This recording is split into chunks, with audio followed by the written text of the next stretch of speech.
Sizlarga hozir sehrli damlama tayyorlab beraman. Bu damlama bunaqa chizuvlarni oladi. Har xil mashinada zanglagan, mashinaning husnbuzarlarini, daraxtdan tushgan pitnolarni hammasini tozalab yo'q qiladigan damlamani hozir men sizlarga tayyorlab ko'rsataman. Keling endi kibr bo'lmang. Bitta obunani bosib qo'ying. Meni sizga foydam tegsa tegadi, zararim tegmaydi. Buning uchun damlamamizga nima kerak bo'ladi? Bitta bunaqa idish olasiz. Zubni pastani solasiz mana bunda. Mana. Endi bunga bu endi og'iz chayadigan. Mana shunga ozgina, ko'p emas. Ozgina mashincha qo'yib yuboramiz. Vot, uni ustidan keyin bir qoshiqda chayni sodda mana sovuramiz. Bo'ldi, buni qopqog'ini yopib turib, buni 1-4 soatga tashlab qo'ysangiz ham bo'ladi. Yaxshilab chayqatib yuborasiz. Mana damlamamiz ham damlama. Endi buni kuchini ko'ring. Bitta like bosing.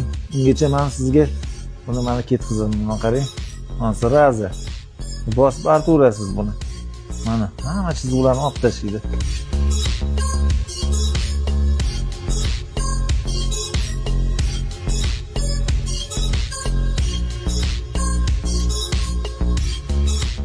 Mana bu damlamani chizilganlari, zanglagan, shirasi bormi, qatida pitnolari bor, o'shani chiroyli qilib olib tashlasangiz bo'ladi. Endi sizdan bitta like xizmatingizda Don Zafar. Obuna bo'ling, bizning qatorimizga qo'shiling.